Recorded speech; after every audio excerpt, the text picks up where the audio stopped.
भक्तों, वृंदावन में बिहारी जी मंदिर के पास में एक बुजुर्ग महिला रहती थी जो बिहारी जी की बहुत बड़ी भक्त थी। घर में एक छोटी सी दुकान थी और उसी दुकान में वह अपना जीवन यापन करती थी और सुबह शाम बिहारी जी का भजन करती थी। उन मैया के पास बहुत पुश्तैनी जमीन जायदाद थी और उन माता जी के आगे पीछे कोई भी नहीं था।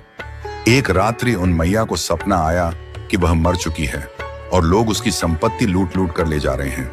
सवेरे जागने पर उसे लगा कि कहीं सच में ऐसा ही ना हो जाए, क्योंकि मेरा तो कोई है ही नहीं। मेरे बाद तो यह सब संपत्ति लोग ही लूट कर ले जाएंगे। लोग यह सब लूटे, यह तो ठीक नहीं। ऐसा सोचकर उस बुढ़िया ने अपनी सारी संपत्ति बिहारी जी मंदिर के नाम कर दी और इसके बाद वह बुढ़िया अपनी दुकानदारी छोड़कर बिहारी जी के मंदिर में ही रहने लगी। रोजाना मंदिर से ही उसे दोनों समय का भोजन भी मिलने लगा। अब उस बुढ़िया ने अपना सारा जीवन भगवान बिहारी जी को समर्पित कर दिया। वह सारे दिन मंदिर में बैठकर भगवान बिहारी जी की भक्ति करने लगी। एक दिन वह भक्तिन रात को हमेशा की तरह दूध पी रही थी। मंदिर के महंत जी ने देखा कि भक्तिन दूध पीते पीते कुछ चबा रही है। महंत जी ने पूछा, माई, ये तुम दूध में क्या चबा रही हो?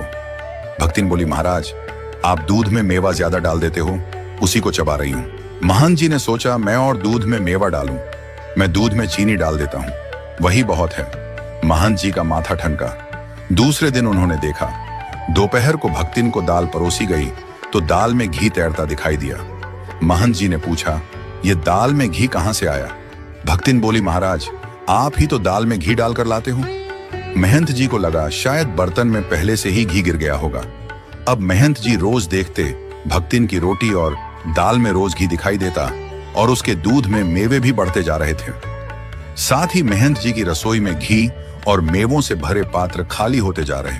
महंत जी को समझ नहीं आ रहा था कि यह सारे पात्र कैसे खाली हो रहे हैं, क्योंकि उनके अलावा रसोई में कोई नहीं जाता और रसोई की चाबी हमेशा महंत जी के पास ही रहती थी।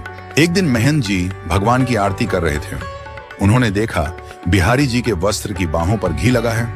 उन्होंने सोचा शायद आरती करते समय लग गया होगा। महंत जी ने उस वस्त्र को धोकर बिहारी जी को दूसरी पोशाक पहना दी। लेकिन दूसरे दिन उन्होंने देखा भगवान के दोनों हाथ घी में सने हुए हैं। अब महंत जी को विश्वास हो गया कि यही बिहारी जी भक्तिन को दूध में मेवे और दाल रोटी में घी डालकर देते हैं। महंत जी ने बिहारी जी से कहा, प्रभु, आपकी ये चोरी की आदत अभी तक नहीं छूटी।